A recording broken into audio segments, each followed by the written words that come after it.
TJs One of Us. TJs One of Us. TJ is one of us. Welcome to the Always Next Year podcast. This is the 76ers segment, the TJs One of Us segment. We're a little depressed this week after Sixers basketball, but the good thing is we do have Kevin K back in studio. Well, kind of. We're doing this one via Skype. But Kev, good to have you back, man. How are you? I'm doing well, my friend. How you doing? I'm doing good, dude. Like I said, glad to have you back on, having a little bit extra Sixers talk this week. So things aren't going well. It Yeah, is right. not. It has not been the most pleasurable of weeks for the 76ers here, really since we beat Boston. I agree. So super weird, but so obviously last year they were white hot entering the playoffs. Every single thing that they did just worked. I One of think it that was insane. 16 or I think it was 16 or 17 straight wins before going into the playoffs. Exactly. So being that hot and having a second unit that just kind of clicked at the right time for Brett Brown and the 76ers last year, they were riding the perfect kind of momentum going into the playoffs, which allowed for them to cruise through Miami easy. Obviously the Boston thing happens, but I still think they played Boston better than what they would have had they played them, 6 weeks earlier. This year, though, I don't know that I've ever seen a team get so hot the previous year entering the playoffs and go so miserably cold against lesser competition entering this year's playoffs or the following year's playoffs. Um, so have you gotten a chance to watch like any of these games in their entirety, or have you been sitting here like checking in and then being like, this is a blowout, I'm going to stop now? I did watch last night's game, but I didn't watch the Dallas Mavericks game. I don't think anybody watched the Mavericks game. I don't think anyone wanted to. I think it's like everyone kind of just knew, like, we're gonna lose this one, right? So we talked about it last week a little bit on show. Me and Rob did. Beating it was look. You finally figure out Boston, and that's the big thing, right? That's been the knock on this 76ers team. That's been the knock on Ben Simmons. That's been the knock on Brett Brown, and they finally figured them out. Get over that hump. I can understand going into Atlanta after a few days off, after beating Boston, whom you could never figure out. That Atlanta loss, I understood. I was like, that's an emotional game or a game after an emotional game. I'm cool with that. Like, not Yeah. cool with it, but I understood it. Orlando, Ben Simmons was out, your point guard's out. So, like, I kind of sat there and I was like, you know what? I get this. Your floor general's off the court. Is it ideal? Certainly not. But okay, you're missing a prime piece. So I was obviously disappointed because they went 12 minutes without a field goal, which I've never in my life seen. Yeah, Um, right. you know, but then the rest of this stretch of time here, I can't figure out. They seem to not be able to figure out anyone. I have never seen this basketball team look so lost as they do right now. Do you have any concerns heading into the playoffs now versus what we may have had 6 weeks ago when we were all sitting here thinking Eastern Conference Finals, here we come? Weirdly, I'm gonna tell you right now, no, I really don't have too many huge concerns. Honestly, I know that sounds weird, but it's like I feel like they're kind of like just they don't really care. I don't want to say they don't care, but like they know that they clinch the playoff spot. They know that what do they need? One or two more wins and then they clinch the third spot. I feel like I don't know. I think that they're kind of just like whatever right now. Like it's not like it's crunch time where it's like we need to win every game. It's more so like all right, like Embiid sat for 3 games. They're like all right, and I don't know. I'm not really too worried honestly, but if I You, were to, sir, are alone in that. I am, and like I don't know why I'm not worried. I think it's because it's like once the playoffs start, it's almost like a new season, you That I know, agree with, sure. and they're like 4 games ahead of the Celtics or whoever's next in line. They're like 4 games ahead of them, so they I don't think have they're to like like 3.5 games, yeah. Two and a yeah. half or 3.5 games. They only need to win one more game, and I think they know that they will.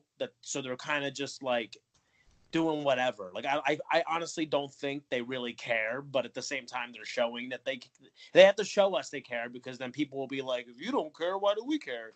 But Yeah, I'm gonna tell you right now. I honestly see them sweeping the Pistons. So they're gonna play the Pistons in the first round if everything still stays the same. If And everything stays the same.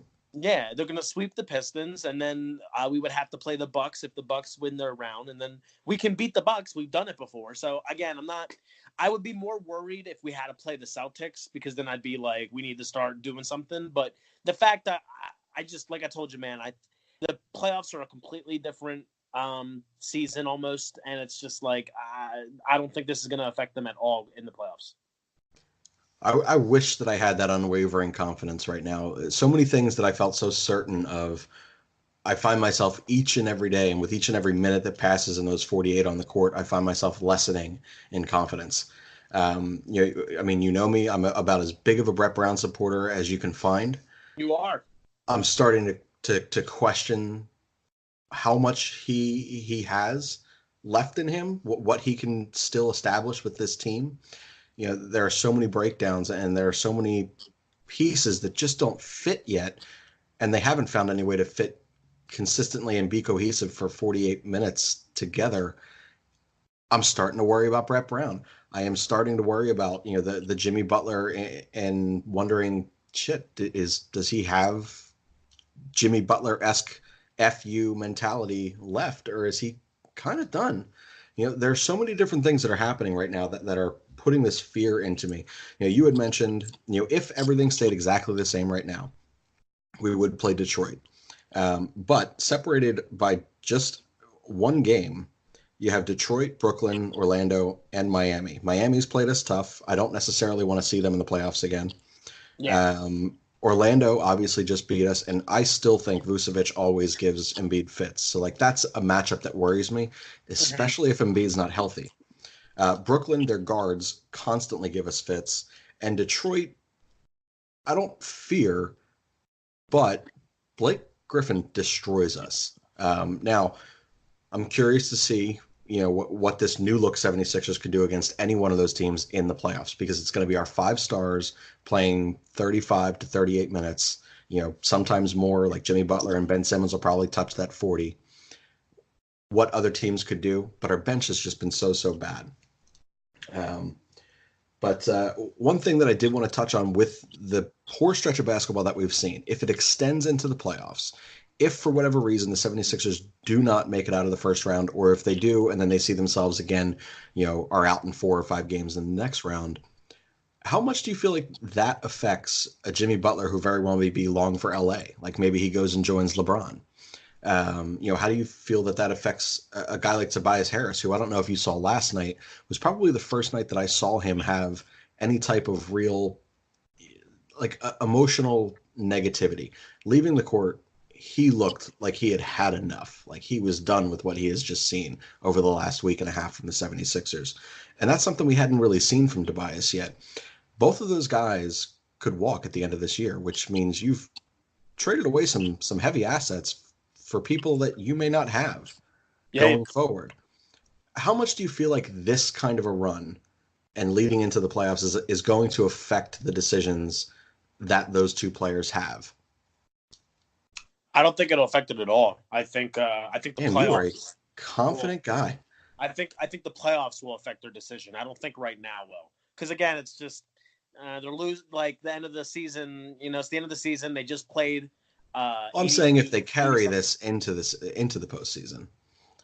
Like I'm saying if these same disjointed, just dysfunctional team moments happen, is it going to affect them? Again, assuming if they do not get out of the first round, or if they get into the second round and they're bounced early in that round, how does that type of thing affect them? Okay. Yeah. I mean, yeah, getting bounced early will definitely affect their decision. Um, if we lose out into the postseason and then we end up losing in the first round, yeah, they probably won't come back. Um, they will, but I don't. I am being confident, but I honest to God think that they're gonna. I think they're gonna look at the playoffs as like a new season, and I think they're just gonna play differently. They're not gonna play like this. So I think, and then I think Jimmy, and I honestly think Tobias will be coming back. I So do don't I. know about I don't know about Jimmy though. I don't the way he looked yesterday, and I don't know. Like Jimmy's good. He's won some games for us, but like he's not he hasn't been voted to the All-Star game in a couple of years. He's I don't know. Like, it depends on how much he's asking, but I think it will affect it. If they lose out and if they lose in the first round, I even think if they lose in the second round, that it'll affect their decision. So do I. Even in the second round, if they make it to the conference finals or the finals, either one, it doesn't matter. I think they'll come back, but like, I honestly think like the goal is conference finals. They can't do less than that, or I think if we lose in the first round, Jimmy's gone. If we lose in the second round, he's a 50-50. But if we stay to the conference, they're all going to come back. Yeah, I think that's a pretty fair assessment, and I'm kind of in that same boat. I do think Jimmy's a complete wild card. You know, Jimmy's a curious case to me. You know, he obviously he's playing for one more contract, Yes. or the likelihood of basically one more contract, and he hasn't played with the same 40-minute edge that we've known from him in the Tom Thibodeau days there. You know, I don't want to say he's been reserved, but he's been, almost passive through three quarters most games, and then fourth quarter Jimmy happens and we all get excited again. There's been a few moments throughout his Sixers tenure here where he's shown the ability to go, from tip off to the final buzzer there and play an intense game that we're used to and accustomed from the Jimmy Butler. But I do worry about a guy who's sitting there and holding out for that one last contract. He's not he hasn't played like Jimmy Butler since being in Philadelphia, not consistently anyway. And I would be curious to see when the playoffs come around, what Jimmy are we going to get? I think that if Jimmy comes out and he is firing on all cylinders, he is committed to getting this team to the Eastern Conference Finals, to getting this team to the NBA Finals. I think that shows a guy that's determined to be here for next year and beyond. But if he's kind of coasting and we're getting this reserved, passive version of Jimmy Butler, I don't know that he's fully invested. I think that he's waiting to see what the other pieces can do because he knows on the 76ers, he's going to be the third option. He's going to be behind Joe. He's going to be behind Ben. Then it's going to be Jimmy. Yes. Versus he can go almost anywhere else and be option one or two. But I know that he's going to want to get that last contract first. Tobias Harris, I agree with you. I think Tobias is going to come back regardless. Tobias, for a guy as talented as he is and as quiet and just he just comes to work. That's it. He comes to work. He does his thing. Yeah. He's been moved around a lot. He's played in like 6 or 7 different organizations at this point. I know, and he's still young. I mean, youngish. And I think that the opportunity to sit down and lay down some roots in Philadelphia with Joe, with Ben, I do think that you're looking at him being your more likely third star. That would sit there and sign, and I do agree with that. But the Jimmy Butler thing, it's curious. Like I said, I've always been a big Jimmy Butler fan, but I didn't ever really anticipate or want him on the 76ers. I didn't like the deal when it happened. It's been well documented here.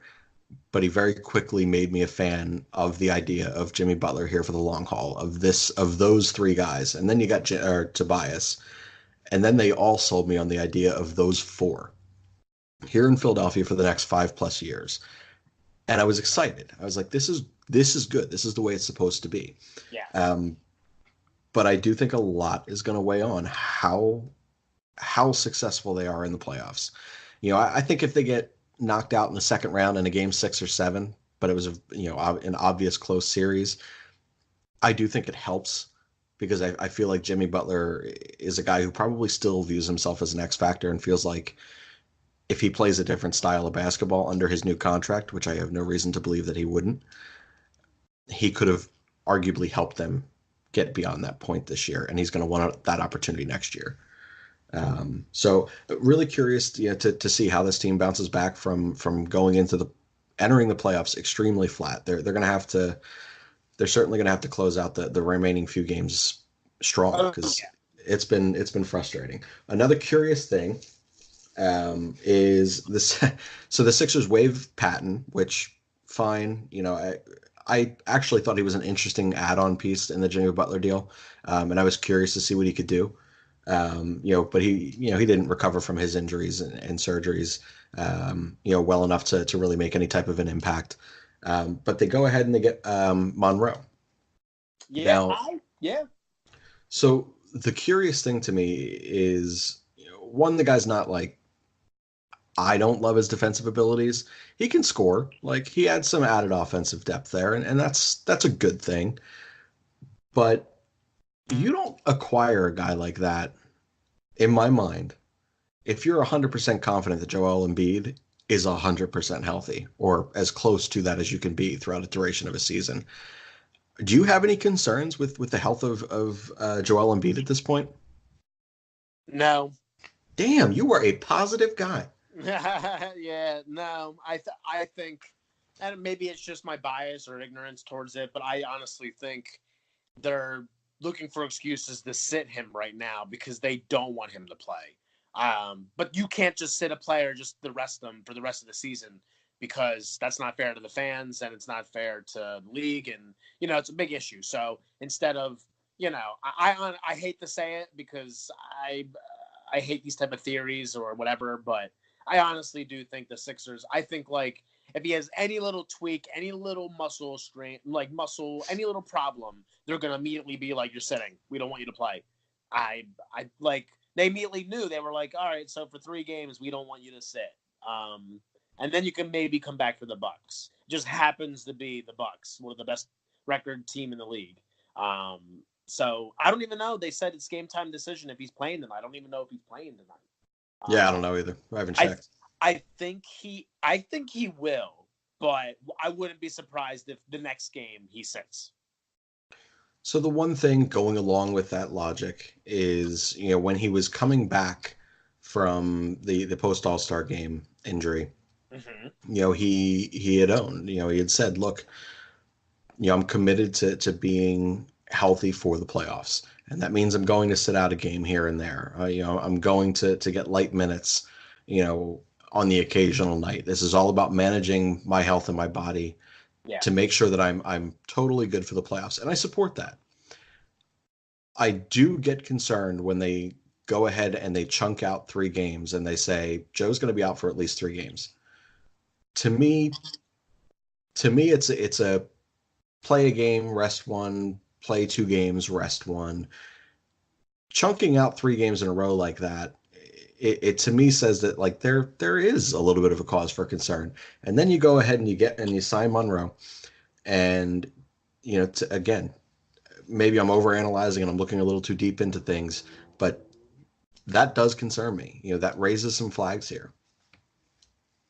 Okay. I see what you're saying now. All right. Well, I guess I'm just a little bit more confident in a You sense. certainly are, man. I wish I went through life as confident as you. Like, you're just a happy dude. You're like the anti-Philly mentality. Like, you're just, you know what? We're Yeah. gonna we're gonna get breakfast this week. We're gonna talk about some things. I got to figure out your secret. Um, Yeah, but bro. We keep talking about breakfast, man. We got to go out somewhere yeah, like I don't know how the hell we haven't done this. because we'll like text each other and then it's like too late. We'll be like, it's technically like 1 o'clock now. Well, we're gonna make that happen. Um, Yeah, we'll go soon. so good. Um, all right, so this was actually a question we got in from one of our followers. All right. Um, and I added another piece to this question as well. But they had asked us, what scares us the most, and they had asked me, but I'm asking both of us here. So, what type of thing heading into the conclusion of the regular season, going into the playoffs, what scares you the most? Is it Brett Brown? Is it the defensive breakdowns? Is it the bench and their productivity? And then what I added was stars going cold at the same time together. So you have 4 choices there. Um, you know, uh, Again, we know how pro Brett Brown I am, but even I'm a little wavery on this one right now. The defensive breakdowns, I think, is a very, very fair question to ask. This has not been a good defensive team in terms of switching. They looked lost so many times last night. And we saw so many gifs of guys wide open, and I'm like, I don't even know how the hell that happens. It's just basic knowledge to know where these guys are rotating to, and the Sixers can't figure it out. They just don't click yet. The bench is an obvious problem, so I get that as well. And then again, I added that fourth option there of stars going cold at the same time, and that's kind of indicative of that 12-minute stretch of time in Orlando where they went without a field goal, the numerous 5 and 6 minute stretches that they went without field goals. So I'm curious to get your take as the most positive 76ers fan I know. What fears you most of those four options? Let me think. I'm gonna have to say Brett Brown, and I say that because I think I've gotten mad at the Sixers more times from his decisions than I have from any of the other reasons. And I do like Brett Brown. I honestly do. I think we've given him a good shot, and at the same time, I think the shot we've given him hasn't even been long enough because he's only been known for coaching this crappy team. But That's fair. But now they're good. So we can't judge him. We can't be like, all right, well, here's a new team. You have to be good because they're good. Like it takes a while. So I think he's doing a good job at the moment. I really do. But now, last year in the playoffs, and even some of the games this year, I've questioned his decision making. I've questioned his timetable. I've questioned his substitutions. I hate, and we all do it. We all think we're a coach. We all get it. But at the same time, it's like, all right, maybe you shouldn't have done that. And I can't. I remember there was something that happened this season, but I can't remember off the top of my head. I remember he did something, and I was like, I think that's the dumbest thing I've seen Brett Brown. But yeah, man, honestly, keep it nice and short. It's Brett Brown. I like the other things. Like, yeah, it can happen, but in the playoffs, I really don't think their mentality is a little different. Like, I really don't think in the playoffs, and like even if someone goes cold, I think it'll be like one person. No star is going to go cold all at once. I'm not afraid of injuries. I'm not afraid of whatever. What were the other ones? Defensive breakdowns and the bench. Defensive breakdowns are going to happen on both teams. It's just on who does it more. And I think the Sixers, with a healthy Joel Embiid, I think will be fine. Again, very, very positive. So I'm just going to touch on each one of them real short and give like 30 seconds on each answer, basically. The Brett Brown thing, to me, my biggest ploy of trying to convince people that Brett Brown is a good coach and is the right coach is because in the NBA more so than anything else, and we touch on this on almost every NBA and TJ's One of Us segment that we have, you need a psychologist. You need someone to massage all those egos, to find those guys their shots, and to just keep the peace in this locker room because there's so much personality and there's so much freedom in what NBA players can do and say and what they have and hold over their contracts than any other sport that you can possibly play.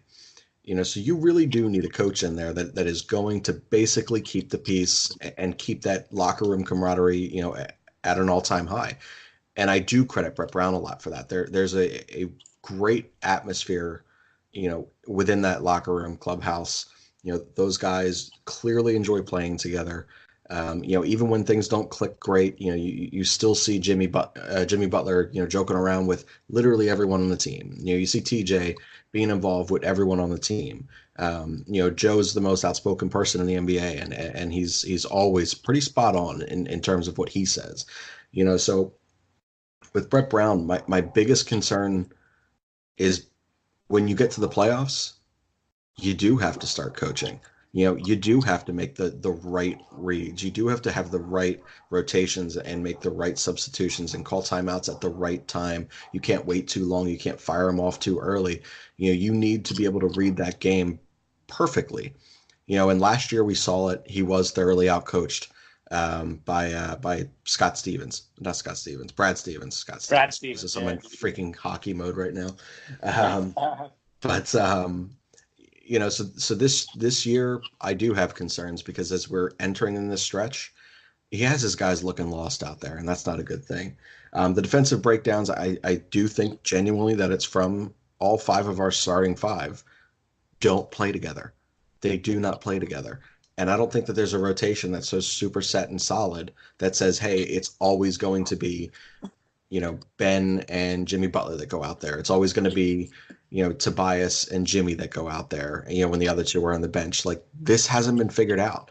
And the rotations there just have looked sloppy. So I have a concern there. The bench of itself is so bad. The pieces that we've gotten, the pieces that we've acquired, they haven't clicked, they haven't worked, they haven't been consistent.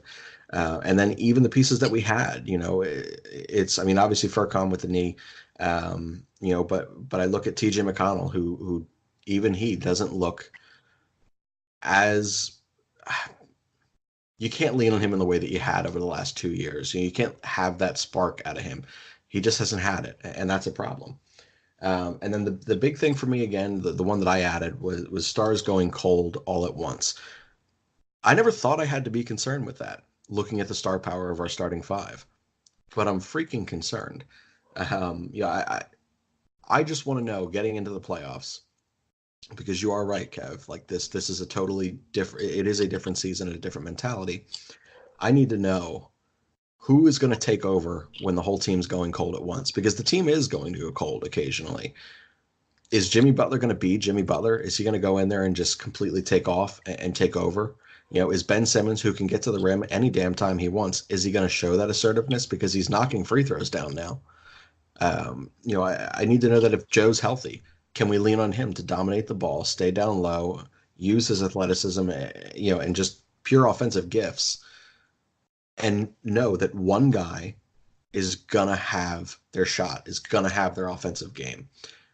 I have a concern that this team doesn't have a guy right now that is capable of doing it. I'm hoping the playoffs show us that it's a little different.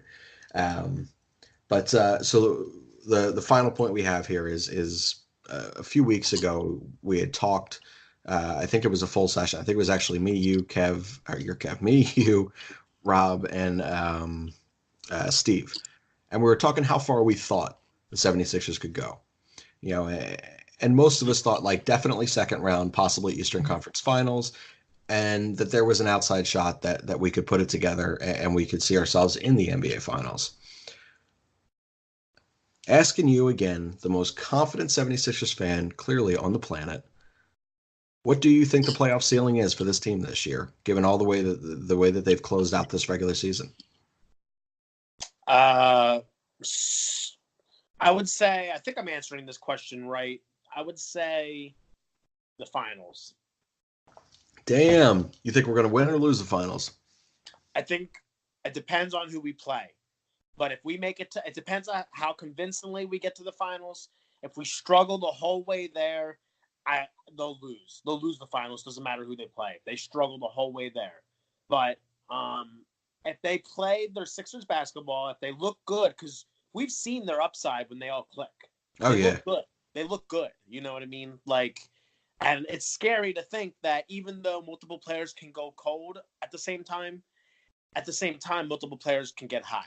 And when you got Joel Embiid out there with Tobias Harris, JJ Redick getting hot all at the same time, it's like, oh my God, you won't even need Ben Simmons or Jimmy Butler to do anything. Well, if you got three of them doing something, you know. So, for some reason this season, I'm not even afraid of our bench. Last season, our bench was god awful. This season, our bench isn't great, but Mike Scott's doing something. We just signed Greg Monroe, and I actually am all for that pickup. He was the seventh pick in the 2010 NBA draft, I think. He went to the Pistons, maybe, or the Bucks. I think it was the Pistons. No, yeah, and he just was with the Celtics earlier this season Yeah. and last. So like he's been played with the Celtics.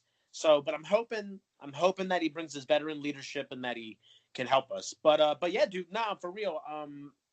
Honest to God, I think they can make it to the finals. And if they end up playing the Warriors, it's a maybe. The Warriors have do really well at just like never not going cold. It's weird, but they could be. I think they could be any team except if it was the Warriors. I love that confidence, man. I don't share quite that same confidence, as I would say is pretty obvious by most of my points and statements throughout this segment. Um, I think that I think second round is where they exit. But I'll say if I think it's all if in this first round comes up and they sweep whomever they play, I think that the second round is going to go to a seventh game, and I think it's a toss up as to whether or not they'll take that series. Okay. If that series goes 5 or 6 games in the first round, I see them being out again in 5, maybe 6 games in the second round. Really? So a little bit like riding on the success of the earlier rounds to show you how far they could go. But I do think that this is a team that the way that they've closed out this regular season, damn it, they're going to need to go out there and look as good as they can possibly look and close that out in a quick 4 games, have a little bit of a rest and understand, hey, we are good enough to do this. We are good enough to be here. We don't care who we play. But I think if they lose 2 games in that opening round, it's a very different second round. And I do think that that's going to look a little different. But that's going to pretty much close things out for TJ's One of Us here for the Always Next Year podcast studios. This is actually our first Skype segment with me and Kev. We've done several other Skype segments. So if the audio is a little different, it's because we're doing this via Skype. But Kev, real quick, before we do sign off, where can we find you on Twitter? You can find me at KevMan316. I'm on Twitter. I don't post too much about the games, but I'm starting to do more of that. So that way we can, I might do polls too, but yeah, go catch me at KevMan316 on Twitter. And, I think that's it. All right. And you can also find me, the host of, well, for this week anyway, the host of TJ's One of Us. You can find me at Shane_Mead. And then you can always find us on the podcast at ANY Podcast.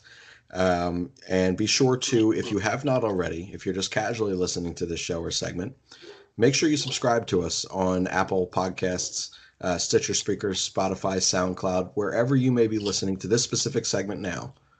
Go ahead, subscribe to the show, and then give us a rating and a review. The next segment the next person who gives us a review, an actual review and the rating, gets an autographed picture of Rob's face, which is hilarious to me. And then I think in another 12 reviews, you get to hear me sing Wagon Wheel, which is going to just be awful.